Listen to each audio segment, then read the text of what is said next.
ఓం శుక్లాంబరధరం విష్ణుం శశివర్ణం చతుర్భుజం ప్రసన్నవదనం ధ్యాయేత్ సర్వవిఘ్నోపశాంతయే ఆపదామపహర్తారం దాతారం సర్వసంపదాం లోకాభిరామం శ్రీరామం భూయో భూయో నమామ్యహం అని రామచంద్రమూర్తికి నమస్కారం చేసుకుని మన వాల్మీకి రామాయణంలో అయోధ్యాకాండలో 100వ సర్గ చూసుకుంటూ ఉన్నాము. దాన్ని ఆధ్యాత్మిక పరంగా అర్థం చేసుకుంటూ వెళ్తూ ఉన్నాము.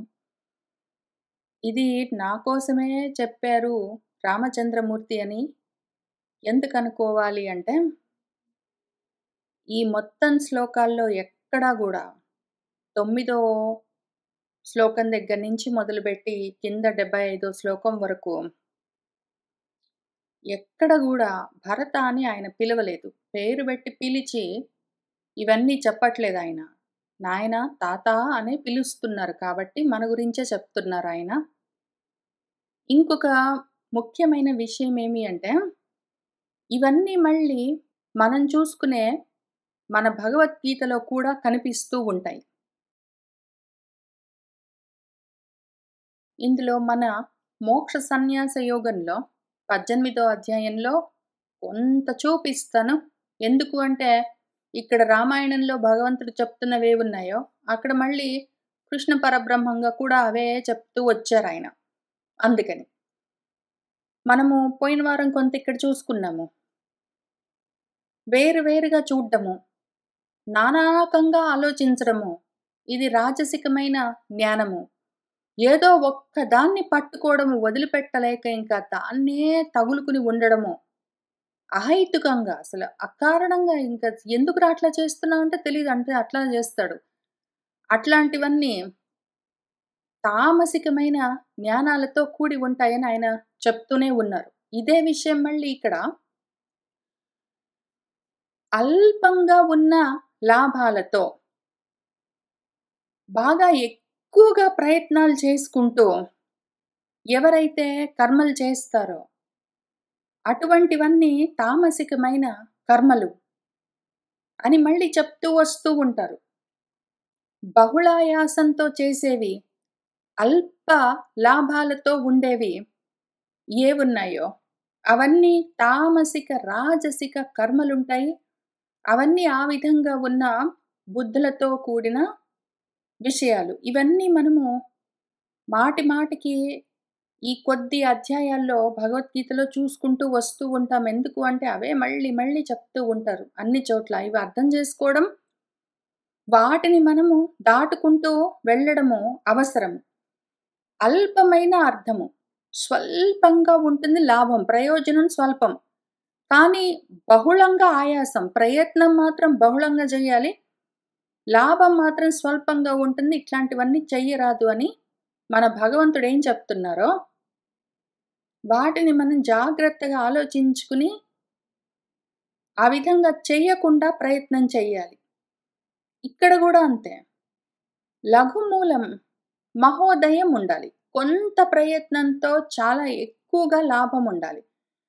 ఎక్కువ ప్రయత్నంతో కొంత లాభం ఉన్నవి మనం చెయ్యరాదు. ఇక్కడ భగవంతుడు సత్వస్థితిలో ఉండి సాత్విక గుణంతో ఆధ్యాత్మిక మార్గంలో, జ్ఞాన మార్గంలో సాధన చేసుకుంటున్న వాళ్ళ కోసం చెప్తూ ఉన్నారు కాబట్టి, నీకు కొంత ప్రయత్నంతో ఎక్కువగా లాభం కలిగేది ఏదున్నదో అటువంటి దానికోసము ప్రయత్నం చెయ్యి, నిర్ణయం తీసుకో. ఆత్మలాభం, ఆత్మ ప్రాప్తి కోసం ప్రయత్నం చెయ్యి. నీ పురుష ప్రయత్నం దానికోసం ఉండాలి. నిర్ణయించుకున్నాక తర్వాత చేస్తాలే, రేపు చేస్తాలే, రిటైర్ అయ్యాక చేస్తాను, వచ్చే ఇయర్ చేస్తాను, చచ్చే ముందు చేస్తాను కాదు. వెంటనే మొదలుపెట్టి చేస్తున్నావా లేదా? దీర్ఘంగా సమయమంతా కాలయాపన చేస్తూ వ్యర్థం చేసుకోవట్లేదు కదా అని మళ్ళీ నా దీర్ఘయసి అని అడుగుతూ ఉన్నారు. దాన్నే ఇక్కడ దీర్ఘసూత్రి అని పిలుస్తూ ఉంటారు మన ఈ భగవద్గీతలో కూడా. దీర్ఘ సూత్రాలన్నీ చేస్తూ తర్వాత చేస్తానని దాటేసుకుంటూ అయితే రావట్లేదు కదా, అనుకున్నది వెంటనే చేస్తూ ఉన్నావు కదా అని అడుగుతూ ఉంటారు. మళ్ళీ ఎప్పుడైనా వీటన్నిటిని నేను ఈ 3 గుణాలతో ఉన్న విషయాలన్నిటిని ఆయన ఏవేవి చెప్తూ వచ్చారో భగవద్గీతలో, కృష్ణార్జున సంవాదంలో వాటిని మళ్ళీ ఫోకస్డ్‌గా చెప్తాను. కానీ ఇక్కడ చూపిస్తున్నాను. రామాయణంలో రామచంద్రమూర్తి చెప్తున్నది భగవద్గీత. మనం దీన్ని భగవద్గీతగానే అర్థం చేసుకోవాలి. ఈ 100వ సర్గలో ఉన్నవి భగవద్గీత ప్రవచనం ఇదంతా. దీన్ని మనము ఏదో కథగా చూసుకుంటూ పోయాము, లేదా భరతుడు రాజ్యపాలన ఎట్లా చేస్తున్నాడు అని రాముడు అడుగుతున్నాడులే మనకెందుకు అని దాటుకుంటూ వెళ్ళామంటే, భగవంతుడు చేస్తున్న ఉపదేశాన్ని పోగొట్టుకుంటాం. అందుకని అవి ఎంత డైరెక్ట్‌గా ఇక్కడ చూపించారో, కృష్ణార్జున సంవాదం భగవద్గీతలో ఎంత డైరెక్ట్‌గా దీర్ఘసూత్రివైతే కాదు కదా నువ్వు. మూర్ఖంగా అట్లా తర్వాత చేద్దాంలే అని వ్యర్థం చేసుకోవట్లేదు కదా అని ఏవి చూపిస్తున్నారో వాటినే ఇక్కడ నా దీర్ఘయసి క్షిప్రమారభసే కచ్చేత్ అని అడుగుతూ ఉన్నారు. ఇది భగవద్గీత అని చూపించడం కోసమే నేను ఇంత ప్రయత్నం చేస్తున్నాను. ఎందుకంటే దాట వేసుకుంటూ పోయేందుకు వీల్లేని సర్గ ఇది. ఆ తర్వాత ఆయన మన భగవంతుడు కొన్ని ముఖ్యమైన విషయాలు మళ్ళీ అడుగుతూ ఉన్నారు. ఆయన ఏమంటున్నారంటే, నీ దగ్గర ఒక 1000 మంది మూర్ఖులుంటే గూడా నీ చుట్టూ ఉన్న ఉపయోగం లేదు. నీ దగ్గర ఒక్కడు పండితుడుండాలి నీకు సలహా చెప్పేవాడు అని పోయిన వారం చెప్పుకున్నాము. ఇప్పుడు దాన్ని ఇంకా ఎక్కువగా ఆధ్యాత్మికంగా చూసుకుందాము. నీలో చాలా అనంతమైన మూర్ఖపు ఆలోచనలు ఉండొచ్చు. ప్రాపంచికమైన ఆలోచనలు ప్రపంచం గురించి చాలా ఉండిండొచ్చు. ఎందుకు అంటే శరీరము ప్రపంచంలో ఉంటుంది. అది గుణాలతో నిండి ఉంటుంది. కర్మలు చేస్తూ ఉంటుంది. దానికి ఏవేవో ఆలోచనలు కలుగుతూ ఉంటాయి. అవన్నీ ప్రాపంచికమైనవన్నీ, అటు తిరిగి ఉన్నవన్నీ, ఆత్మకు సంబంధం లేనివన్నీ మూర్ఖపు ఆలోచనలు. ఆత్మ జ్ఞానం లోపించిన అనాత్మ గురించిన జ్ఞానంతో కూడి ఉన్న అజ్ఞానపు ఆలోచనలు అవన్నీ మూర్ఖపు ఆలోచనలు. అవి నీ మనసులో ఎన్ని ఉన్నా గూడా ఒక్క పండితమైన ఆలోచన, ఆత్మజ్ఞానంతో, జ్ఞానంతో కూడిన ఆలోచన ఉన్నది గదూ! ఎందుకు అంటే అటువంటి ఒక్క ఆలోచన బ్రహ్మాకార వృత్తి అని పిలుస్తారు. అది ఒక్కటి ఉన్నా చాలు నీకు నిశ్రేయసం కలుగుతుంది. మోక్షం కలుగుతుంది. నీ దగ్గర అన్నీ పిచ్చాలోచనలే ఉన్నాయి. ప్రాపంచికమైన ఆలోచనలే ఉన్నాయి. ఒక్కటి గూడా ఆత్మ ఆలోచన లేదు అంటే నీకు నిశ్రేయసం, మోక్షము కలిగేందుకు అవకాశం ఉండదు. నీ శరీరం చేయవలసిన కర్మల కోసము ఏవో ఆలోచనలు మనసులో ఉన్నా కూడా అవన్నీ అంతవరకే. వాటితో నీకు సంబంధం లేదు. నీకు ఉండవలసిన ఒక్క ఆలోచన పండితపు ఆలోచన అయి ఉండాలి. అది పండిపోవాలి జ్ఞానంతో. అటువంటి ఆలోచన ఒక్కటి నీలో ఉన్నది అంటే ఆ బ్రహ్మాకార వృత్తి నీకు మోక్షాన్ని కలిగిస్తుంది. అది ఒక్కటైనా సరే ఉన్నది కదూ! అది ఒక్కటైనా సరే గాదు. అది ఒకటే ఉంటుంది. ఆత్మ గురించిన ఆలోచన ఎన్నో ఉండడం కష్టం. ఒక్కటుంటుందది. ఆత్మ గురించిన ఆలోచన, ఆత్మ ప్రత్యయము ఒక్కటుంటుంది. ఏకమేవ అద్వితీయమై ఉండాలది. అద్వితీయం మిగిలినవన్నీ చాలా ఉంటే ఉన్నాయి ఇప్పటికి నువ్వు సాధన చేస్తూ ఉన్న సమయంలో. కానీ ఆ ఉన్న ఒక్క ఆత్మాలోచన, బ్రహ్మాలోచనని వదిలిపెట్టకుండా ఉన్నావు గదూ! ఎందుకు అంటే, ఈ మూర్ఖపు ఆలోచనలు ఏవైనా సరే నీకు సహాయం చేయలేవు. అవి వందలు, వేలు, కోట్లు ఉండొచ్చు. ఆలోచనలు చాలా ఉండిండొచ్చు. కానీ అన్నీ ప్రాపంచికమైన తెలివితేటలతోటే కూడా ఉంటాయి.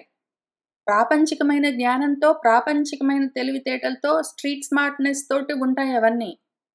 అటువంటి ఆలోచనలు కొన్ని వందలు, వేలు, లక్షలు, కోట్లున్నా గూడా అవి నీకు సహాయం చేయలేవు. ఆత్మోద్ధరణకి పనికిరావు. నీకు ఆత్మ గురించిన ఆలోచన ఒక్కటి ఉండాలి. అది నీకు మోక్షాన్ని కలిగిస్తుంది. అటువంటిది ఉన్నది కదూ అని అడుగుతున్నారు. మనలో ఎప్పుడైనా ఆ ఆత్మ ఆలోచన కలిగినప్పుడు, బ్రహ్మాకార వృత్తి కలిగినప్పుడు దాన్ని ఐడెంటిఫై చేయాలి. దాన్ని జాగ్రత్త చేసుకోవాలి. పోగొట్టుకోకుండా ఉంచుకోవాలి మనము. ఇది మనకు అత్యవసరము. మన మార్గానికి, జ్ఞాన మార్గానికి ఇది తప్పనిసరి. ఎందుకు అంటే ఆ విధంగా ఒక్కటి ఉన్నది అంటే, ఆ ఆలోచనను మనం దగ్గరగా పెట్టుకున్నాము అంటే, గొప్ప శ్రీ కలుగుతుంది మనకు. బ్రాహ్మి అని పిలుస్తారు. శ్రీ అంటారు దాన్ని. ఏదైతే శ్రీ సూక్తంలో చెప్పుకున్నామో, ఆ శ్రీ, ఆ విద్య, ఆ లక్ష్మి అది కలుగుతుంది. ఆత్మ విద్య కలుగుతుంది. బ్రహ్మ విద్య. కాబట్టి అటువంటి ఒక్క విచక్షణ, సదసత్ విచారణ చేయగలిగిన ఒక్క ఆలోచన నీలో ఉండాలి. దాన్ని దగ్గరగా ఉంచుకుంటున్నావు గదూ అని అడుగుతున్నారు రామచంద్రమూర్తి. ఆ తర్వాత నువ్వు ముఖ్యమైన పనులకు మహత్సు కర్మసు ముఖ్యాః భృత్యాః ముఖ్యమైన భృత్యులను పంపిస్తూ ఉన్నావు గదూ. అట్లానే మధ్యమేషు కర్మసు మధ్యమమైన కర్మలకి మధ్యమంగా ఉన్న ఆలోచనల్ని వాడుతూ ఉన్నావు గదూ. జగన్యేషు కర్మసు తక్కువ రకం పనులకి ఎక్కువగా ఆలోచనలన్నీ వ్యర్థం చేసుకోవట్లేదు గదూ అని అడుగుతున్నారు. మహత్సు కర్మసు అని భగవంతుడు బహువచనంలో చెప్పినా గూడా ప్లూరల్‌లో మహత్సు కర్మ ఒక్కటే ఉన్నది. మహాకర్మ ఒక్కటే ఉన్నది. అదే ఆత్మాభ్యాసం. దానికి ముఖ్యమైన ఒక్క ఆలోచన పెట్టుకున్నాను. దానికే మొత్తము నా సర్వశక్తులు ఉపయోగిస్తాను. మధ్యమమైన కర్మలుంటాయి, ప్రాపంచికమైన కృత్యాలు. వాటికి అంతంత మాత్రంగా వాటికి సరిపోయేంత ఆలోచనలు నడుస్తూ ఉంటాయి నాలో గూడా, మీనాలో గూడా. జఘన్యమైన కర్మలుంటాయి. జనరల్‌గా లైఫ్ మెయింటెనెన్స్‌కి ఏవేవి కావాలో వాటి గురించి జగన్యం అంటే జగన్యాతి జగనము. ఇంకా అన్నిటికన్నా తక్కువ ఆలోచన స్పెండ్ చేస్తాను. చాలా ఎక్కువ అసలు టైం స్పెండ్ చేయను. ఆలోచన స్పెండ్ చేయను. ఎనర్జీస్ స్పెండ్ చేయను. తినడానికి, పడుకోవడానికి, బాత్రూమ్‌కెళ్ళడానికి, మాట్లాడడానికి ఇట్లాంటి వాటికి జనరల్‌గా చాలా తక్కువగా ఫోకస్ చేస్తాను. ఇంకా ఆ తర్వాత ఆయన మంత్రుల గురించి ఇంకా కొంతవరకు చెప్తూ వచ్చారు. ఆ చెప్తూ ఉన్న విషయాలన్నీ మంత్రుల గురించి, అమాత్యుల గురించి, ఆలోచనల గురించి, బుద్ధి గురించి ఏవేవి చెప్తున్నారో అవన్నీ సూక్ష్మ శరీరం గురించి అడిగారు. ఎందుకు అంటే సూక్ష్మ శరీరము దాన్నే అంతరంగము అని పిలుస్తారు, లేదా అంతఃకరణము అంటారు. అది మళ్ళీ 4 రూపాలుగా ఉంటుంది. అది చేసే పనులను బట్టి. ఏదో మనోబుద్ధి చిత్తాహంకారాలుగా. ఈ ఒక్కొక్క రూపంలో అది ఎన్నో రకాల ప్రత్యయాలతో, ఆలోచనలతోటి ఉంటుంది. వాటన్నిటి గురించి కూలంకషంగా 29వ శ్లోకం వరకు ప్రశ్నిస్తూ వచ్చారు మన గురువుగారు. అంతవరకు వాటిని మనము చూసుకున్నాము. ఇంకా ఇక్కడి నుంచి స్థూల దేహం గురించి అడుగుతున్నారాయన. 30వ శ్లోకం దగ్గర నుంచి ఆయన మన స్థూల దేహం ఎట్లా ఉన్నది అని ప్రశ్నిస్తూ ఉన్నారు. దీన్ని గూడా జాగ్రత్తగా చూసుకోవాలి. ఎందుకంటే అన్నింటికి ఈ శరీరమే సాధనము మనకు. దీన్నే ఉపాధిగా బెట్టుకుని మన సాధన చేసుకోవలసి ఉంటుంది. కాబట్టి దీన్ని గూడా జాగ్రత్తగా చూసుకోవాలి. ఆ దేహాన్ని, శరీరాన్ని గూడా. కాబట్టి ఇప్పుడు దేహేంద్రియాల గురించి అడుగుతున్నారు. పైన 29వ శ్లోకం వరకు అంతఃకరణం గురించి అడిగారు. మనోబుద్ధుల గురించి, వాటి గురించి. ఇంకిక్కడి నుంచి దేహేంద్రియాల గురించి అడుగుతున్నారు. చూసుకుంటూ వెళ్దాము. ఆయన నీ సేనాపతి ఎట్లా ఉన్నది అని అడుగుతున్నారు. సేన అంటే సైన్యము. మనకు చాలా పెద్ద సైన్యం ఉన్నది. చాలా పెద్ద అంటే ఉన్నది మరి. ఒక సైన్యం ఉన్నది మనకు. ఇంద్రియాలున్నాయి. కాళ్ళు, చేతులు, కళ్ళు అట్లాంటివన్నీ ఉన్నాయి. ఆ సైన్యాన్ని నడిపించే పతి ఒకటున్నది. దాన్నే గణపతి అని గూడా పిలుస్తారు. సేనాపతి అన్నా, గణపతి అన్నా అదే అర్థము. ఈ గణపతి ఏదున్నదో ఆ ఇంద్రియాలతో కూడి ఉన్నది. ఆ ఇంద్రియాలని నడిపిస్తూ ఉన్నది. ఆ ఇంద్రియాలని మెయింటైన్ చేస్తూ, పాలిస్తూ, రక్షిస్తూ, పోషిస్తూ ఉన్నదేదున్నదో అది గణపతి, ఆ సేనాపతి. హృష్టః సంతోషంగా ఉన్నదా లేదా? నీ దేహేంద్రియాలు ఆ సమూహమంతా సంతోషంగా ఉన్నదా లేదా? శూరము దానికి శక్తి ఉన్నదా లేదా పని చేయడానికి? మతిమాన్ మనసు చెప్పినట్టే నీ దేహేంద్రియాలు పని చేస్తూ ఉన్నాయా లేదా? లేదా నీ ఇంద్రియాలు చెప్పినట్టు నీ మనసు పనిచేస్తుందా? అట్లా లేదు గదూ! తర్వాత ధృతిమాన్ ధృతి పట్టుదలతో నీ ఇంద్రియాలు కర్మలు చేస్తూ ఉన్నాయా లేదా? పట్టుందా లేదా? పట్టు సడలిపోవడము, నిస్సత్తువగా ఉండడము, నీరసంగా ఉండడము, ఇంద్రియాలలో బలం లేకపోవడం అట్లాంటిదైతే లేదు గదా! ధృతితోటే ఉన్నాయి గదా అన్నీ. మొత్తం దేహమంతా కొంచెము స్టడీగా ఉంది గదూ! స్థిరంగా, శుచిగా ఉన్నాయి గదూ! నీ ఇంద్రియాలన్నీ నీ దేహము శుచిగా ఉన్నది గదూ! శుభ్రంగా ఉన్నది గదూ! నీ ఇంద్రియాలు గూడా చక్కగా పనిచేస్తూ ఉండాలి. శుద్ధంగా ఉండాలి. స్వచ్ఛంగా ఉన్నాయి గదూ! కులీనః కులమంతా నీ సేనాపతి, నీ గణపతే నీ శరీరము. అందులో కులమంతా, ఈ సమూహమంతా ఏవేవి ఉన్నాయో రక్తాలు, మాంసాలు, ఇంద్రియాలు బయటికి గనిపించేవి. అట్లానే కంట్లో చూపు, చెవిలో వినికిడి శక్తి ఇట్లాంటివన్నీ ఆ కులమంతా, సమూహమంతా దాంతో పూర్తిగా కూడి ఉన్నది గదా! దేనికి ఏ ఇబ్బంది లేకుండా ఉన్నది గదా! ఒకవేళ ఉన్నది అనుకో, నీ కన్ను నీ కులంలో ఒక భాగం మరది గూడా. నీ సమూహంలో, నీ సేనలో కన్నొకటి. అది సరిగ్గా పనిచేయట్లేదనుకో, నువ్వెట్లా ఆత్మ సాధన జేసుకుంటావు? పుస్తకాలెట్లా చదువుకుంటావు? కాబట్టి కంటికి ఏమైనా హెల్ప్ చేస్తున్నావా? కళ్ళద్దాలు అట్లాంటివన్నీ పెట్టి. చెవులు సరిగ్గా వినిపించట్లేదనుకో, చెవులకి ఏమైనా హెల్ప్ చేస్తున్నావా? వాటికి కావాల్సిన మిషన్స్ ఏమైనా పెట్టి. ఆ కులమంతా సరిగ్గా ఉన్నదా? పైగా నీ సేనాపతి, నీ గణపతి అనురక్తమై ఉన్నదా? నీ కోసం పనిచేయడానికి అది సంతోషంగా ఉన్నదా? నువ్వేదైనా పని చేద్దామంటే అది నీరసంగా ఇంట్రెస్ట్ లేకుండా అట్లా ఉన్నదా? లేదు గదూ! దానికి దక్షత ఉన్నది గదూ! చేయడానికి శక్తి, సామర్థ్యం. సరే ఇప్పుడు నీ గణపతిని చూసుకున్నావు గదా! నీ సేనాపతిని అది బానే ఉంది గదా! అది సంతోషంగా ఉంది, బలంగా ఉంది, బుద్ధి చెప్పినట్టు అది వింటూ ఉన్నది. పట్టుదలగా ఏదైనా పనులు జేయడానికి దానికి ఓపిక ఉన్నది, శుచిగా ఉన్నది. అందులో కులమంతా బానే పనిచేస్తూ ఉన్నది. అది నా కోసం పనులు చేయడానికి సిద్ధంగా ఉన్నది, దక్షతతో ఉన్నది. ఇప్పుడు అటువంటి దేహంతో ఇంద్రియాలు కూడి ఉంటాయి.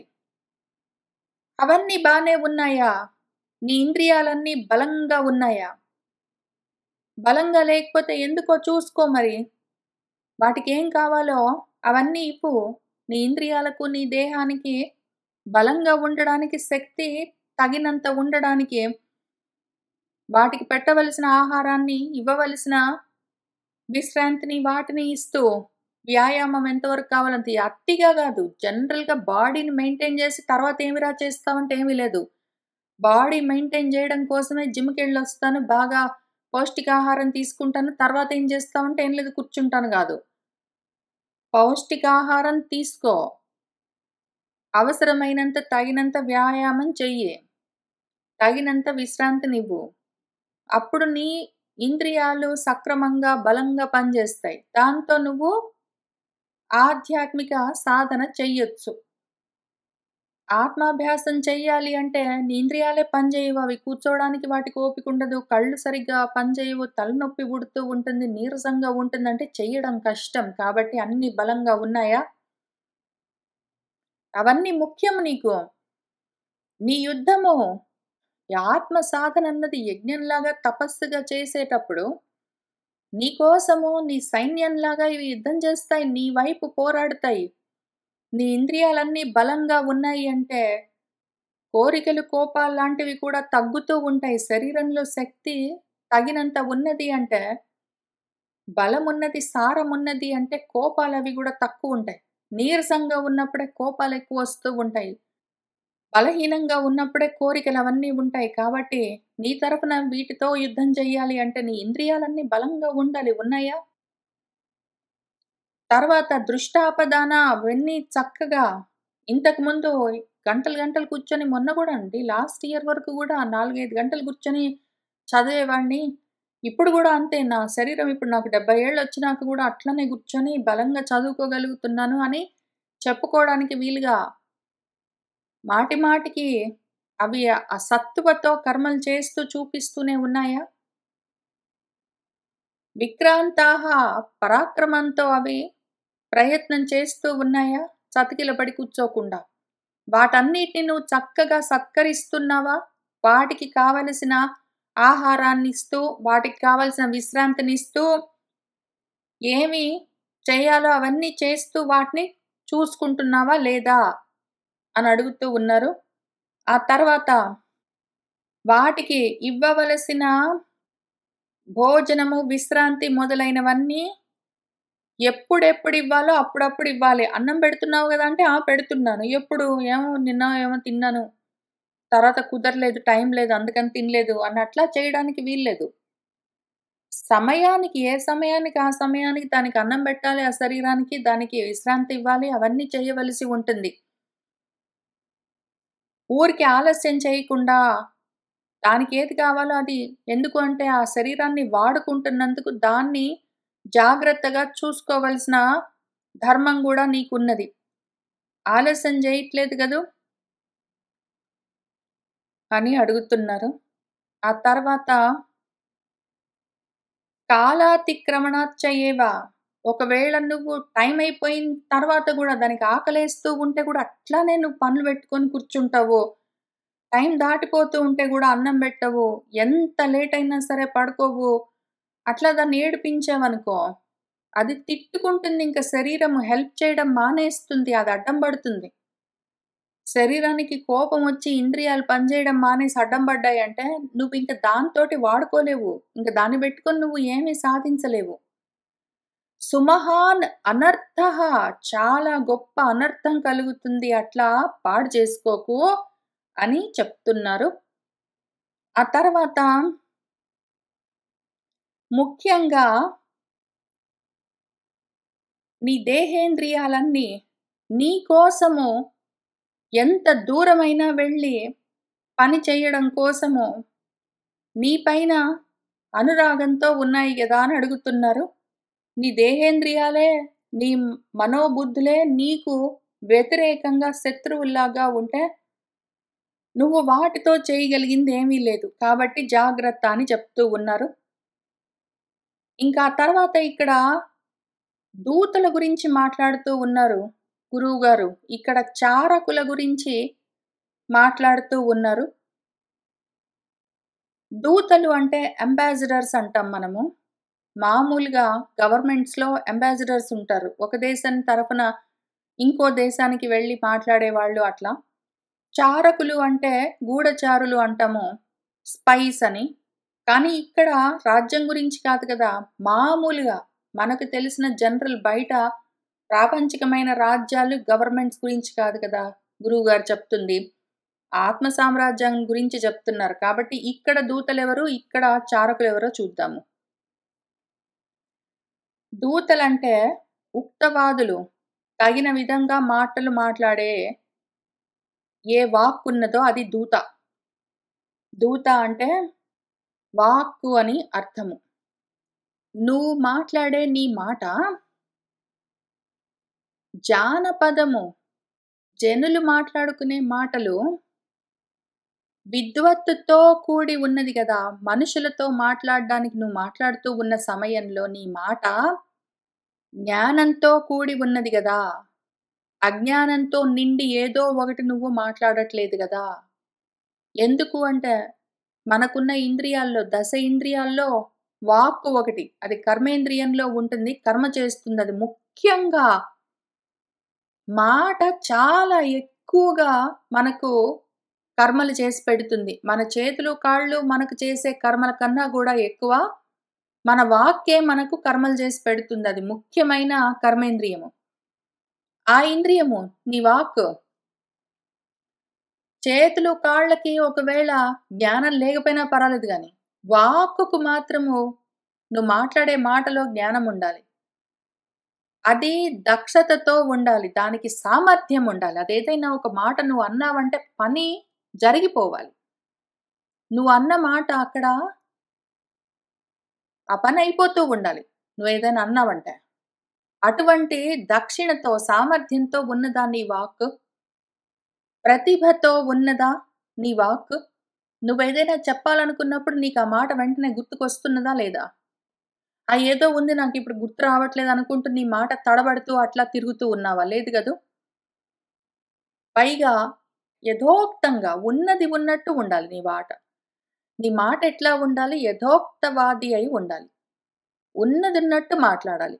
లేనిపోనివన్నీ అయథావత్తుగా అన్నీ మాట్లాడట్లేదు గదు నువ్వు. నీ మాట యథోక్తంగా ఉన్నది గదు. నీ మాట పండితమై ఉన్నది గదు. జ్ఞానంతో పండి ఉన్నది. ప్రతిభతో కూడి ఉన్నది. సామర్థ్యంతో నిండి ఉన్నది. యథోక్తమై ఉన్నది గదు నీ మాట. జానపదమై ఉన్నది. అందరికీ నచ్చే మాట అయి ఉన్నది గదు. అటువంటిది ఒకవేళ వెళ్ళిందనుకో, నీ తరఫున నీ మాటే వెళ్ళి చాలా కర్మలు చేసుకొనొస్తుంది. నీ కాళ్ళు, చేతులు కావాలంటే పట్టుకుంటాయి, వదిలిపెడతాయి, నిన్ను పలానా చోటికి తీసుకెళ్తాయి. కానీ నీ కర్మలు చేసేదేది? అసలు ముఖ్యంగా నీ పని నెరవేర్చేది నీ మాట. అది నీ దూత. అటువంటి నీ మాటని నువ్వెంత జాగ్రత్తగా చూసుకోవాలి. రామచంద్రమూర్తి సీతమ్మను వెతకడానికి ఆంజనేయ స్వామిని దూతగా పంపించినంత జాగ్రత్తగా నీ దూత, నీ మాట కూడా ఉండాలి. నువ్వు ఎవరితోటైనా మాట్లాడావంటే అటువంటి స్థితిలో ఉండాలి. అది జ్ఞానంతో నిండి ఉండాలి. సమర్థతతో ఉండాలి. చక్కగా పాండిత్యంతో నిండి ఉండాలి. యథోక్తంగా ఉన్నదున్నట్టు చెప్పగలగాలి. ఇటువంటి ప్రతిభ కలిగిన మాట అయి ఉన్నది గదు నీ మాట అని అడుగుతున్నారు. మనము మాట్లాడే మాట ఓటుంటే ఒకటి మాట్లాడతాము. దానికి తెలివి లేదు, జ్ఞానము లేదు. ఏదో ఒకటి మాట్లాడతాము. పక్కన వాళ్ళు నవ్వుతూ ఉంటారు.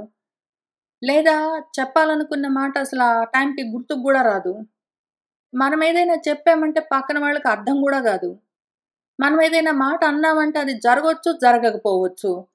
ఇన్ని రకాలుగా ఉంటే మన ఆధ్యాత్మిక సాధన ముందుకు సాగట్లేదు అని అర్థం జేసుకోవాలి. మనమేదైనా మాట్లాడుతూ ఉన్నామంటే ఆ మాటలో ఎంతో అర్థముండాలి. అది ఎంతో ప్రయోజనాన్ని సాధించాలి. మన మాటలో ఎంతో అర్థముండాలి. అది గొప్ప ప్రయోజనాన్ని సాధించాలి. ఈ 2 ఉండే విధంగా మన మాటను మనం తయారు చేసుకోవాలి. దానికి విరుద్ధంగా ఉన్నది అంటే దాన్ని శుద్ధి చేసుకోవాలి. ఈ విధంగా వాక్కు గురించి జాగ్రత్తలు చెప్పి మన గురువుగారిప్పుడు ఆ తర్వాత చారకుల గురించి అడుగుతున్నారు. చాలా అందమైన శ్లోకము. ఎంత అందమైన శ్లోకం అంటే ఎంత ముద్దొచ్చిందంటే నాకు ఈ శ్లోకాన్ని చూసిన తర్వాత. అష్టాదశ 18 దశ 10 పంచ 5 18 + 10 28 + 5 33 33 33 అనగానే మీకేమైనా గుర్తొచ్చే ఉంటుంది వెంటనే. మనకు మొత్తం కలిపి 33 తత్వాలుంటాయి. వాటిని 33 కోట్ల దేవతలు అని పిలుస్తారు. లేదా 33 దేవతలంటారు. ఈ 33 కోట్ల దేవతలు అంటే 33 కోటి అంటే హద్దు. ఒక గ్రూప్ అనర్థము పైగా. కోటి అంటే ఒక గ్రూప్. 33 గ్రూప్స్‌గా ఉన్న తత్వాల సమూహము మన గణపతిలో ఉంటుంది. మన శరీరంలో ఒక 33 తత్వాలుంటాయి. వాటిని ద్వాదశ ఆదిత్యులు, ఏకాదశ రుద్రులు, అష్టవసువులు, అశ్విని దేవతలు అని రకరకాలుగా పిలుస్తారు. వాటిని ఈ రకంగా ఆది దైవికంగా గాకుండా ఆధ్యాత్మికంగా పంచభూతాలు, పంచ జ్ఞానేంద్రియాలు, పంచ కర్మేంద్రియాలు, పంచ తన్మాత్రలు, అంతఃకరణ చతుష్టయం అని ఇవన్నీ కలుపుతూ మళ్ళీ ఆధ్యాత్మికంగా కూడా చెప్తూ ఉంటారు. ఆధ్యాత్మికంగా పంచభూతాలు, పంచ కర్మేంద్రియాలు, పంచ జ్ఞానేంద్రియాలు, పంచ తన్మాత్రలని పంచ అని ఏవి చెప్తున్నారో వాటిని అయినా సరే, ఆది దైవికంగా ద్వాదశ ఆదిత్యులు, ఏకాదశ రుద్రులని ఎట్లా చెప్పినా సరే, మొత్తం కలిపి ఒక 33 ఉంటాయి. అసలా నంబర్ మారదింక. అసలా నంబర్ మారదింక. ఎంత ఆశ్చర్యం అంటే, ఈ 33 మామూలుగా కథగా చెప్పినప్పుడు దీన్ని ఆధ్యాత్మికంగా కాకుండా, ఊరికినే రామచంద్రమూర్తి భరతుడిని, ఇదిగో అన్యులంటే నీ శత్రుపక్షాల్లో వేరే రాజ్యాల్లో 18 అడ్మినిస్ట్రేటివ్ డిపార్ట్మెంట్స్‌లో ముగ్గురు చొప్పున చారకులను, గూఢచారులను ఉంచి నువ్వు విషయాలను తెలుసుకుంటూ ఉన్నావు గదూ! అట్లానే నీ సొంత పక్షంలో, నీ రాజ్యంలో గూడా ఒక 15 అడ్మినిస్ట్రేటివ్ డిపార్ట్మెంట్స్‌లో నీకు ఇన్ఫర్మేషన్ తెచ్చి చేరవేసే విధంగా, రహస్యంగా ఇన్ఫర్మేషన్ నీకు చెప్పే విధంగా గూఢచారులను ఉంచుతూ ఉన్నావు గదూ అని దానికి అర్థం చెప్పిన చోట మన వాళ్ళు, ఇది అప్పుడు రామాయణ కాలం గాబట్టి, ఆ సమయంలోని అడ్మినిస్ట్రేటివ్ డిపార్ట్మెంట్స్ గురించి చెప్తూ, రాజు దగ్గర ఉన్న మంత్రులు మొదలైన ఆ డిపార్ట్మెంట్, రాకుమారుల దగ్గర అంతఃపురంలో ఉన్న అక్కడ పనిచేస్తూ ఉన్నవాళ్ళు, లేదా ఏదో సైన్యం దగ్గర పనిచేస్తూ ఉన్నవాళ్ళు, కోశాగారం దగ్గర పనిచేస్తూ ఉన్నవాళ్ళని ఇయన్నీ వేరు వేరు డిపార్ట్మెంట్స్‌గా పేర్లు రాస్తూ, అంటే వేరే దేశాల్లో ఒక 18 తీర్థాల్లో అంటే డిపార్ట్మెంట్స్‌లో స్థానాల్లో చారులను పెట్టాలి గానీ, మన వైపు రాజు దగ్గర నా దగ్గర నాకెందుకు గూఢచారులు?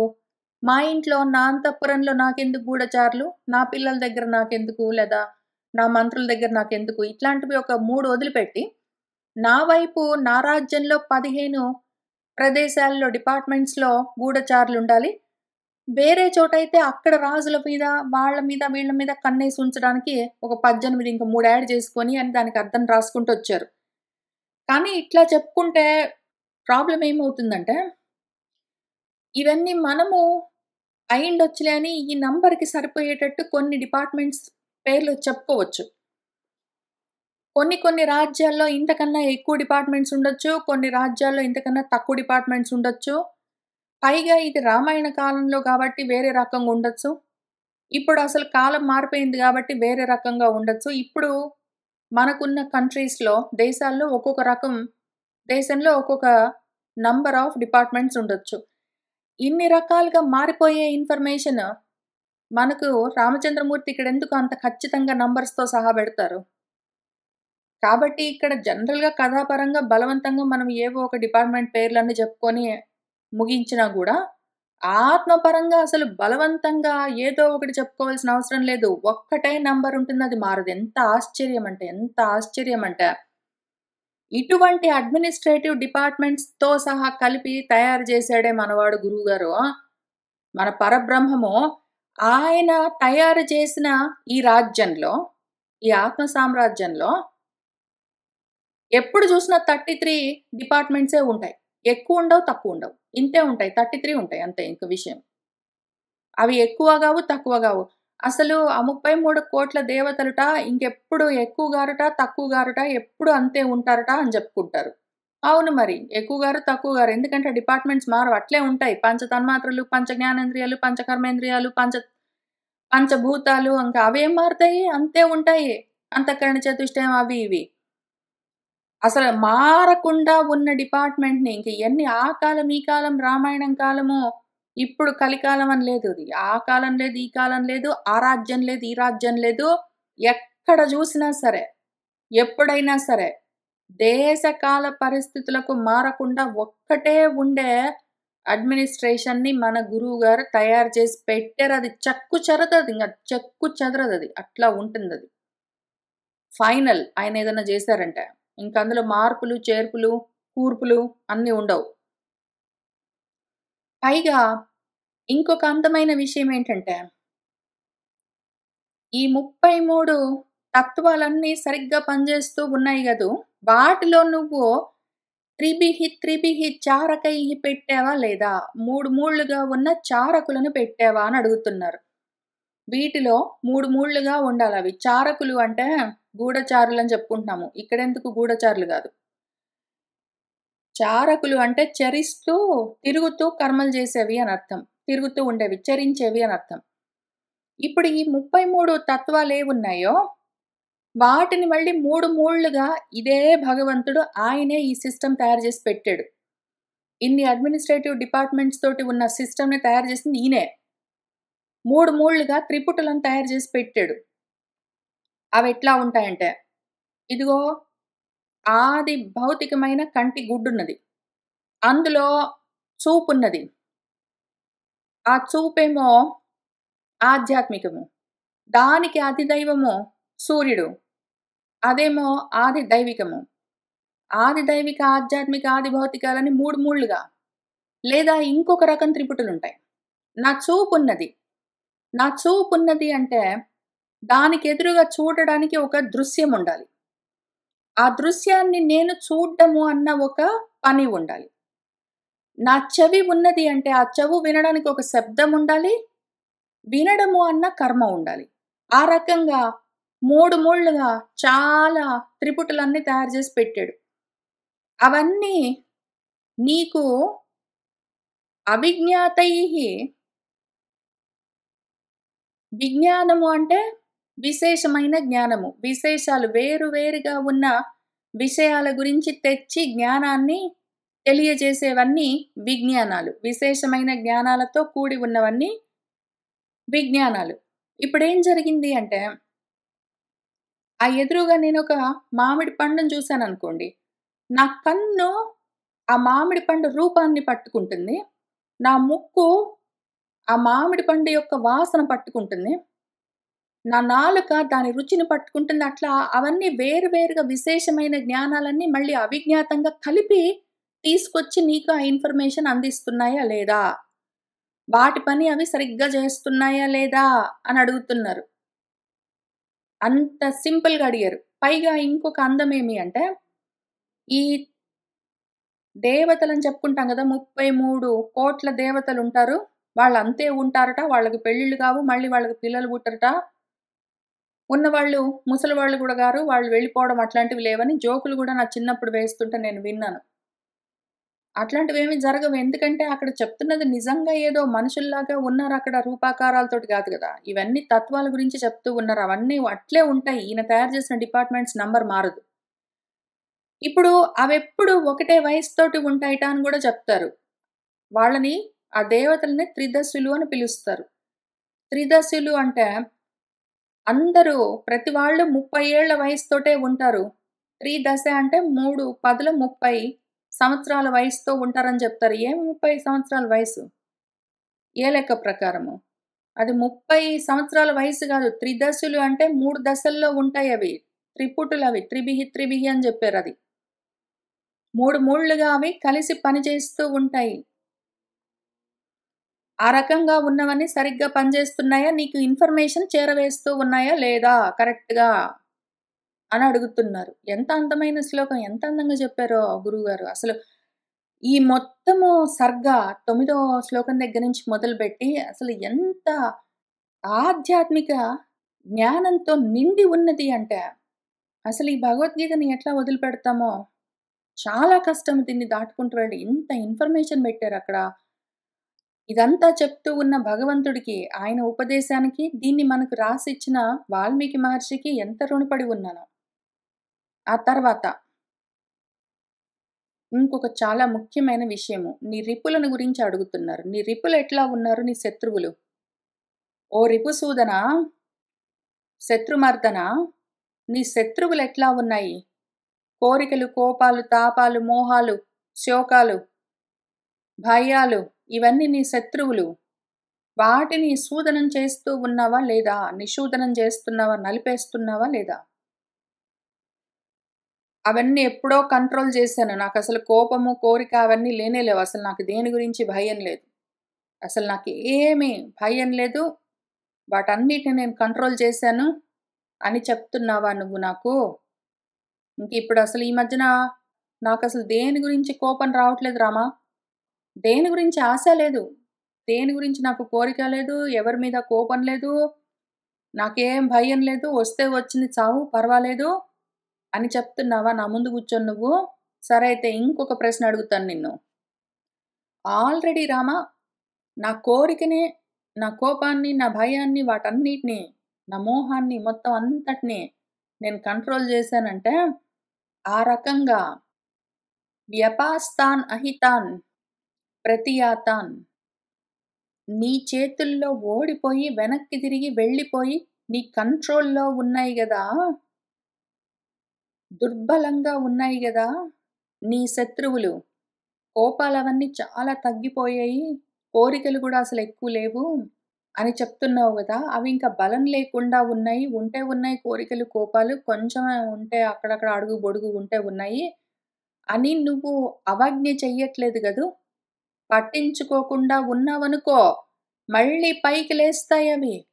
మొత్తం అవి లేకుండా సమూలంగా నువ్వు నిర్మూలిస్తేనే తప్ప నిన్ను బ్రతకనివ్వవు. ఆ రకంగా చూసుకుంటున్నావా? నీ శత్రువులు బలహీనంగా ఉన్నాయిలే, పోనీలే అని నువ్వు ఒకవేళ అవజ్ఞ చేసావు, పట్టించుకోలేదంటే, మళ్ళీ ఎప్పుడో ఒకప్పుడు నువ్వు ఆదమరిచి ఉన్నప్పుడు అవి బలంగా పైకి లేస్తాయి. అప్పుడేం చేస్తావు? మళ్ళీ మొదటి నుంచి మొదలుపెట్టవలసి వస్తుంది విశ్వామిత్రుడిలాగా. విశ్వామిత్రుడు కోరికలను, కోపాలను ఎన్ని సార్లు తగ్గించుకుంటూ, కంట్రోల్ చేసుకుంటూ పోతే అన్ని సార్లు మళ్ళీ, మళ్ళీ, మళ్ళీ పైకి లేచాయవి. ఆయన ఎంత ప్రయత్నం చేయవలసి వచ్చింది? అవి బలహీనమయ్యాయిలే, పోనీలే అని అనుకోవడానికి వీల్లేదు. అవి లేకుండా పోయిందాకా, పూర్తిగా నశించిపోయిందాకా నువ్వు సాధనని నిరంతరము చేయవలసి ఉంటుంది. ఆపడానికి వీల్లేదు. అసలు ఉపేక్షించడానికి వీల్లేదు. నీ శత్రువుల పట్ల నువ్వు చాలా జాగ్రత్తగా ఉండాలి. ఈ రాగద్వేషాలు అసలు నీకు ఎంత గొప్ప పరిపంధులంటే, మళ్ళీ రాగద్వేషాలు మనకి ఎటువంటి శత్రువులు, వాటిని ఎట్లా మనము తొలగించుకోవాలి, ఎందుకు అని కృష్ణార్జున సంవాదంలో గూడా, ఈ భగవద్గీతలో గూడా ఎంత దూరం చెప్తూ వచ్చారో గురువుగారు. ఆ తర్వాత లౌకాయతికులు లోకం గురించే మాట్లాడే బ్రాహ్మలెవరున్నారో, వాళ్ళ మాటను నువ్వు సేవించట్లేదు గదూ అని అడుగుతున్నారు. నీ దగ్గర గూడా బ్రహ్మకు సంబంధించిన ఆలోచనలు ఉంటాయి. 2 రకాలుగా. బ్రాహ్మము అంటే బ్రహ్మ నుంచి వచ్చిన ఆలోచనలు. బ్రహ్మము గురించిన ఆలోచనలు. ఒకటి వచ్చిందంతా బ్రహ్మం నుంచే. బ్రహ్మాండం గూడా బ్రాహ్మమై ఉన్నది.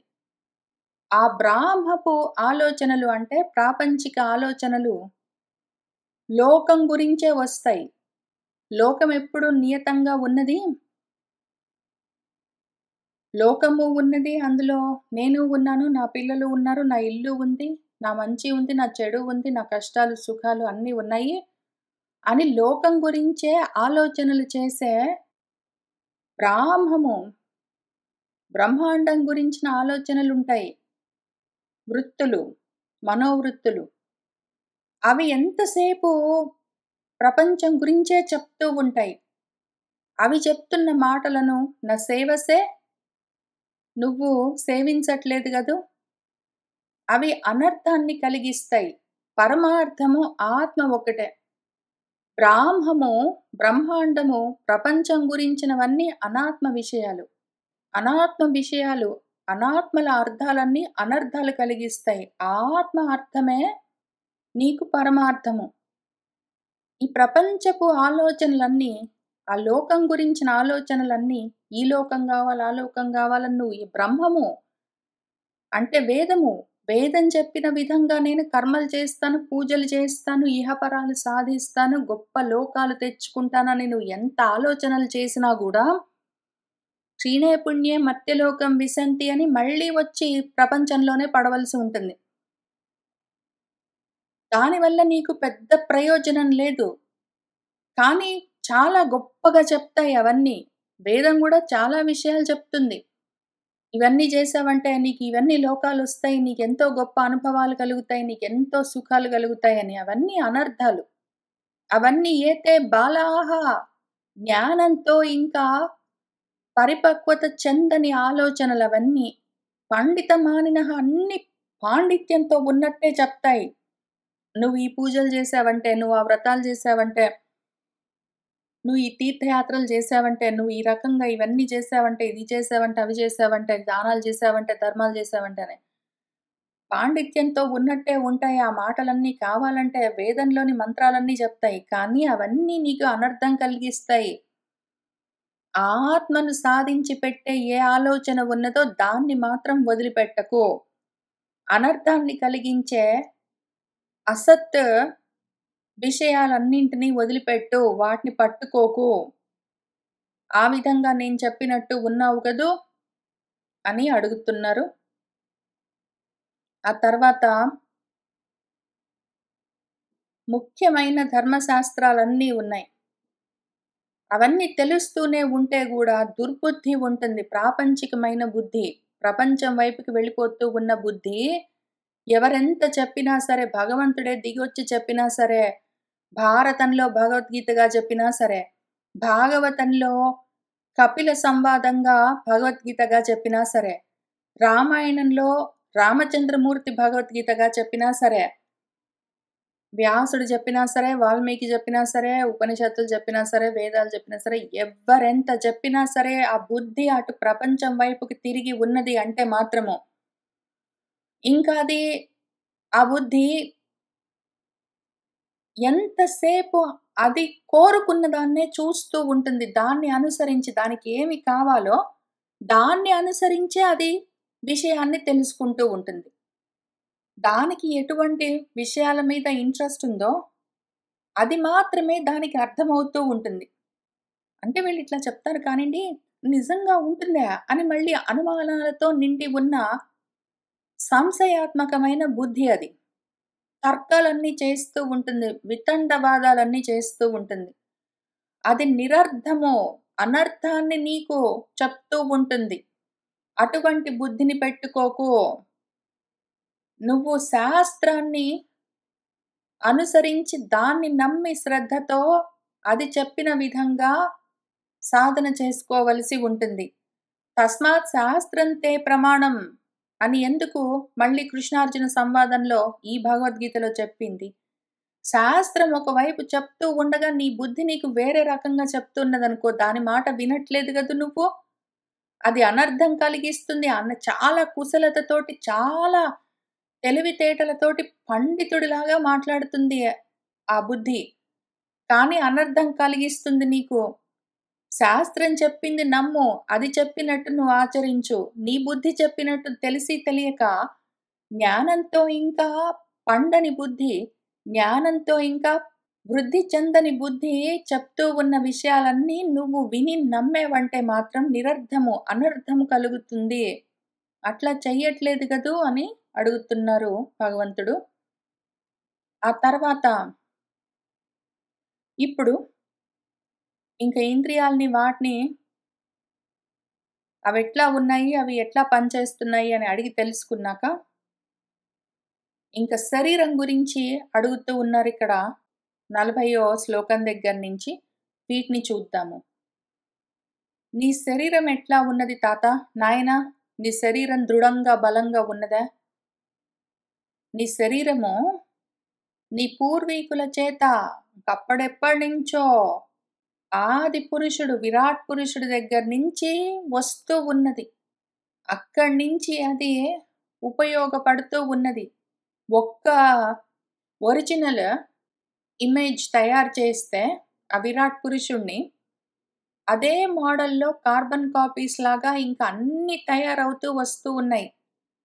అటువంటి పురాలు, అటువంటి శరీరాలే అన్నీ అట్లానే ఉంటాయి. అది దృఢంగా ఉన్నదా నీ శరీరము. అదే నీకు ఉపాధి. ఆ ఉపాధితోటే నువ్వు సాధన, జ్ఞాన సాధన చేసుకోవలసి ఉంది. నీ ఉపాధి, నీ శరీరం ఒకవేళ బలంగా లేదు, దృఢంగా లేదంటే, అది సహకరించట్లేదు, నీరసంగా, నిస్సత్తువగా ఉన్నది అంటే, నువ్వేమీ చెయ్యలేవు. నీకెంత గొప్ప ఆత్మ సాధన చేసుకోవాలని కోరిక ఉన్నా గూడా సాధించలేవు. కాబట్టి, మన పూర్వీకుల దగ్గర నుంచి వస్తున్న శరీరం అది.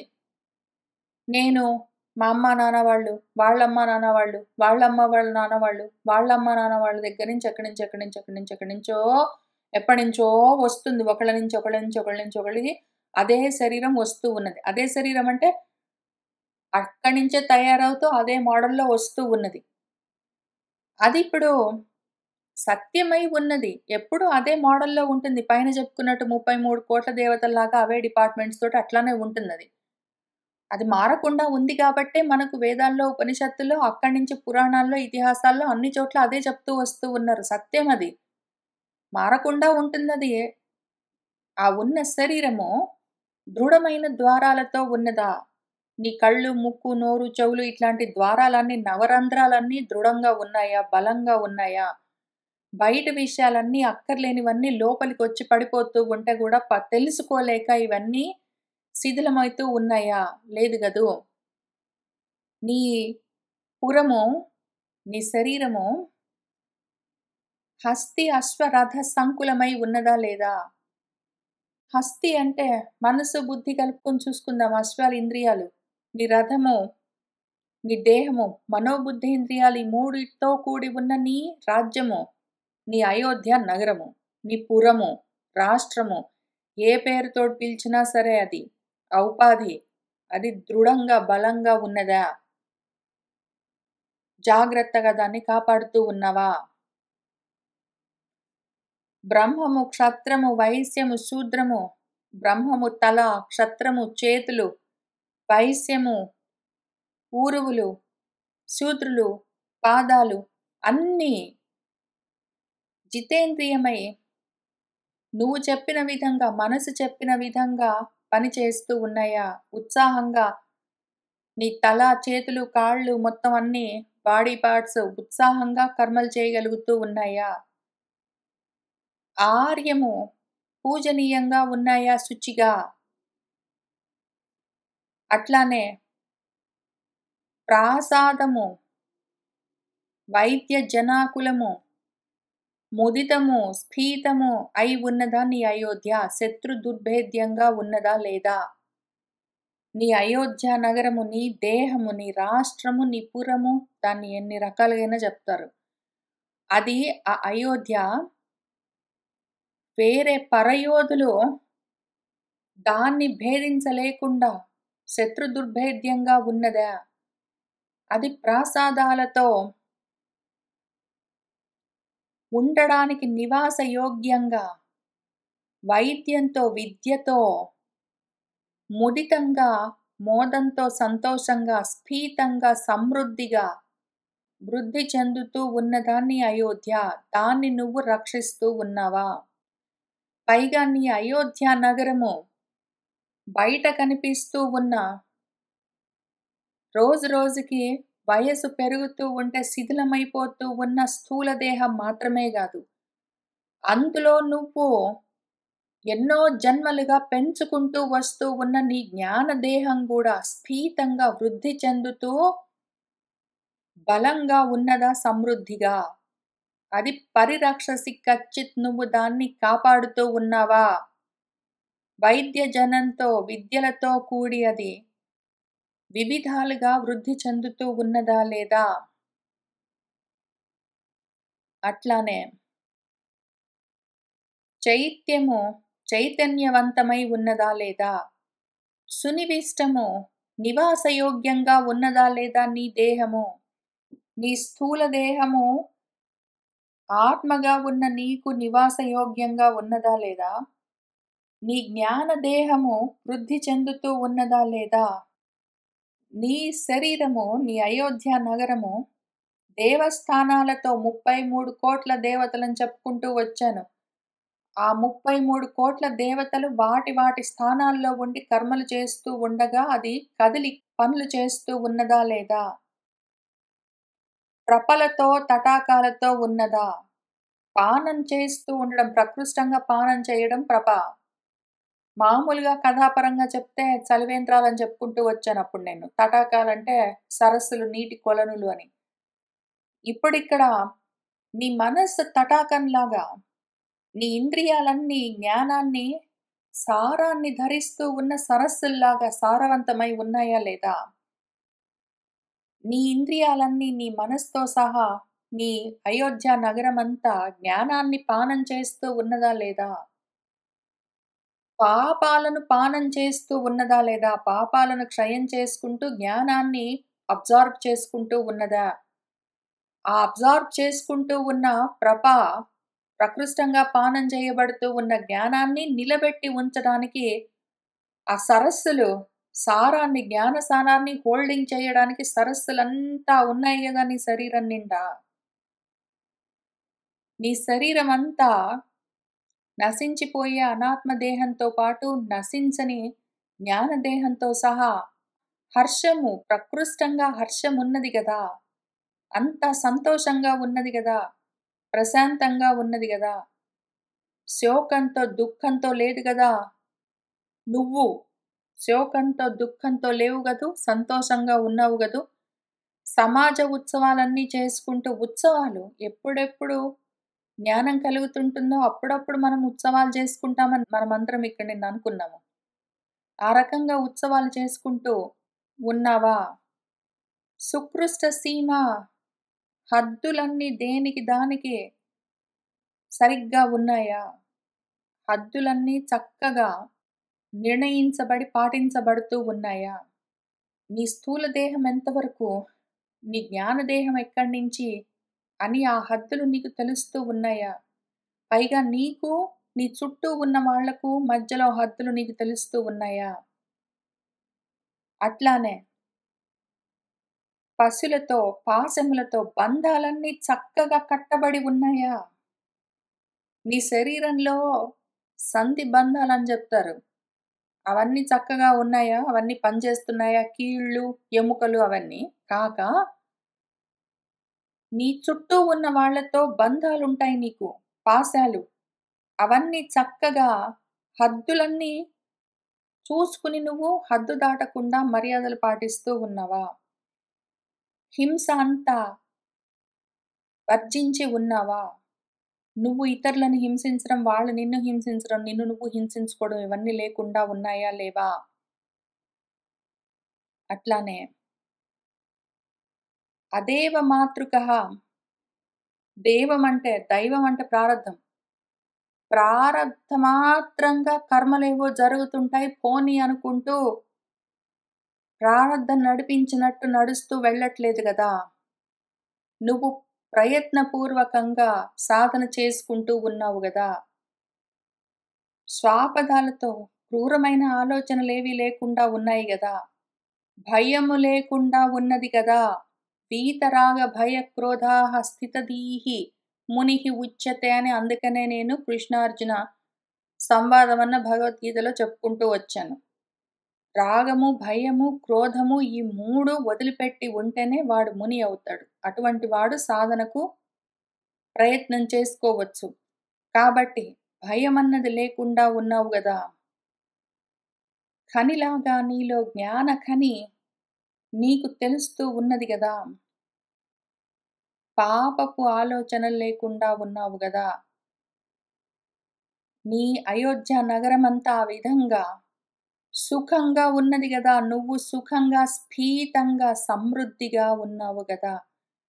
సుఖంగా నీ దేహేంద్రియాలు, మనోబుద్ధులు, నీలోని ఆలోచనలు, నీలో ఉన్న 33,00,00,000 దేవతలు, అవి చేసే కర్మలు, వాటి వృత్తులన్నీ సంతోషంగా నువ్వు అన్న ఈ అయోధ్య నగరంలో సుఖంగా, సమృద్ధిగా నివసిస్తూ ఉన్నాయి గదా! నీ దేహము, నీ రాజ్యము, నీ రాష్ట్రము, నీ పురము, నీ శరీరము సుఖంగా ఉన్నది గదా! సమృద్ధిగా ఉన్నది గదా! దాంట్లో ఏ లోపమున్నా సరే సాధన, జ్ఞాన సాధన మందగిస్తుంది. నెమ్మది నెమ్మదిగా సాగుతుంది. నీ అయోధ్య నగరము, నీ దేహము సుఖంగా, బలంగా, సమృద్ధిగా, స్ఫీతంగా ఉన్నది అంటే నీ జనపదము ఇంకప్పుడది చాలా వేగంగా జ్ఞాన సాధనలో ముందుకు వెళ్తూ ఉంటుంది. కాబట్టి దాన్ని జాగ్రత్తగా చూసుకుంటూ ఉన్నావా? అట్లానే కృషి, వ్యవసాయము, ప్రయత్నము జరుగుతూ ఉన్నదా? ఇక్కడ అదేవ మాతృక అన్నప్పుడు ప్రారబ్ధం మీద ఆధారపడి నువ్వు నడవట్లేదు కదా అని అడిగారు. ఇక్కడ కృషి గోరక్ష అని అడిగినప్పుడు ప్రయత్నపూర్వకంగా చేయవలసినవి చేస్తూ ఉన్నావు గదా! పురుష ప్రయత్నం చేస్తూ ఉన్నావు గదా అని అడుగుతున్నారు. కృషి చేస్తూ ఉన్నావు గదా అంటే, పురుష ప్రయత్నం చేస్తూ ఉన్నావు గదా! నీ చేత నీ ప్రయత్నము రక్షింపబడుతూ ఉన్నది గదా! అదేవ మాతృకః అంటే ప్రారబ్ధం ఉన్నట్టు జరుగుతుంది. పోనీ అనుకుంటూ దేన్ని పట్టించుకోకుండా ఉండట్లేదు కదా అని అడుగుతూ ఉన్నారు. ఈ 33,00,00,000 దేవతలని ఆది దైవికంగా జెప్పినవే మనోబుద్ధేంద్రియాలనుకుంటూ ఏం జెప్తున్నారో, వాటి యొక్క వృత్తులన్నీ ఆయా కర్మల్ని అవి చేస్తూ ఉంటేనే లోకము అంటే ఎవడి లోకం వాడిది. నీ ప్రపంచము నీకు సుఖాన్నిస్తుంది. ఆ దేహంలో ఉండి నువ్వు సుఖాన్ని పొందొచ్చు. లేకపోతే మాత్రము ప్రయత్నం లేదు, కృషి లేదు. దేని గురించి నువ్వు ట్రై చెయ్యట్లేదు, నీకా వృత్తి లేదంటే, వార్త అంటే వృత్తికి సంబంధించింది. అది లేకపోతే ఏమి సుఖముంటుంది? ఇహము లేదు, పరము లేదు, ఏ లోకాలు ఉండవు. అట్లానే గుప్తి పరిహారైః నువ్వు ఏవి జాగ్రత్తగా కాపాడాలి? ఏవి పరిష్కరించాలి? ఏవి పరిహరించాలి, వదిలిపెట్టాలి? ఏవి పట్టుకోవాలి? పట్టు, విడుపు తెలుస్తూ ఉన్నదా నీకు? పట్టు, విడుపు తెలిసి నువ్వు వాటిని భరిస్తున్నావు గదూ! దేన్ని పట్టుకొనుండాలి? ఏది వదిలిపెట్టాలి? ప్రారబ్ధ కర్మలు దేనికి పనికొస్తాయి? పురుష ప్రయత్నం దేనికి అని తెలుసుకుని వదిలిపెట్టవలసినవి వదిలిపెట్టి, పట్టుకోవలసిన వాటిని పట్టుకోవాలి. ఈ రకంగా నీ చేత భరణం కృతం కచ్చిత్ ఆ విధంగా చేయబడుతూ ఉన్నది గదూ అని అడుగుతున్నారు. ఎందుకు అంటే, నీ విషయంలో నీ విషయమంటేమి? నీ అయోధ్య నగరము, నీ దేహము. అందులో వసిస్తూ ఉన్న ప్రతిదీ నీ చేత కాపాడవలవలసి ఉన్నది. నువ్వు వాడుకుంటున్నావా లేదా నీ దేహాన్ని? వాడుకుంటూ ఉన్నప్పుడు అందులో ఉన్న మొత్తం ఇంద్రియాల్ని, సర్వతత్వాల్ని నువ్వే జాగ్రత్తగా రక్షించుకోవాలి. పట్టుకోవాల్సిన వాటిని పట్టుకోవాలి, వదిలేసే వాటిని వదిలిపెట్టాలి. ఏవి పట్టుకోవాలో, ఏవి వదిలిపెట్టాలో తెలిసి నువ్వు ఆ విధంగా వ్యవహరిస్తూ ఉంటే, నీ విషయంలో, నీ రాజ్యంలో, నీ పురంలో, నీ శరీరంలో ఉన్నవన్నీ గూడా కాపాడబడతాయి. వాటిని కాపాడే పని నీదే. బయటి వాళ్ళొచ్చి చెయ్యరు. ఒకవేళ శారీరక ఆరోగ్యం అటు ఇటు అయితే కావాలంటే డాక్టర్స్ హెల్ప్ చేస్తారు. కానీ ఆ విధంగా హెల్ప్ అడగడం కూడా నీ పనే మళ్ళీ. అవసరమైన రక్షణ, పోషణ, భారము నీదే. ఆ విధంగా ధర్మంగా నువ్వు రాజుగా ఉన్నావు, దాన్ని పాలిస్తున్నావు నీ శరీరాన్ని. ఆ విధంగా నీ చేత అది రక్షింపబడుతూ ఉండాలి. చేస్తూ ఉన్నావా లేదా అని అడుగుతూ ఉన్నారు. ఇంకా తర్వాత మళ్ళీ ఇదే విషయము. ఏవి రక్షించాలో అవి రక్షిస్తూ, ఏవి జాగ్రత్త చేయాలో వాటిని ఆ విధంగా జాగ్రత్త చేస్తూ, వేటి గురించి శ్రద్ధ వహించాలో వాటి గురించి శ్రద్ధ వహిస్తూ ఉన్నావా అని అడుగుతూ ఉన్నారు. ఇంకిక్కడ అహంకారం గురించి ఒక ప్రశ్న అడిగారు. నువ్వు కాపాడవలసిన వాటన్నిటిని నువ్వు కాపాడుతూ, గోపనం చేస్తూనే, వాటిని రక్షిస్తూనే, నాకిన్ని ఉన్నాయి అని నువ్వు అహంకారమైతే పొందట్లేదు కదా అని అడుగుతూ ఉన్నారు. ఇవాల్టికి మనము ఇక్కడికి ఆపుదాము 50వ శ్లోకం దగ్గర. ఇవాళ కూడా చూసుకున్న వాటిని పోయిన వారం చూసుకున్న వాటితో పాటు కలుపుకొని, ఇన్నాళ్లుగా మనం చూసుకుంటూ ఉన్న రకరకాల భగవద్గీతల్లో చెప్తూ ఉన్న విషయాలన్నిటినీ కలుపుకొని, నాలో నేను వేటిని పెంచుకుంటూ వెళ్ళాలి, ఏవి తగ్గించుకుంటూ వెళ్ళాలి అని చూసుకుని, ఆ అభ్యాసాన్ని, ఆత్మాభ్యాసాన్ని చేసుకుంటూ వెళ్ళి, మళ్ళీ వచ్చి కూర్చుని, మళ్ళీ 51వ శ్లోకం దగ్గర నుంచి చదువుకుంటూ భగవంతుడు మనకి ఏం ఉపదేశం చేస్తూ ఉన్నారో ఈ భగవద్గీతలో చూసుకుంటూ వెళ్దాము. సర్వం శ్రీ సీతారామచంద్ర ప్రభు పాదారవిందార్పణమస్తు. మంగళం కోసలేంద్రాయ మహనీయ గుణాత్మనే చక్రవర్తి తనూజాయ సార్వభౌమాయ మంగళం. వేద వేదాంత వేద్యాయ మేఘశ్యాలమూర్తయే పుంసాం మోహన రూపాయ పుణ్యశ్లోకాయ మంగళం.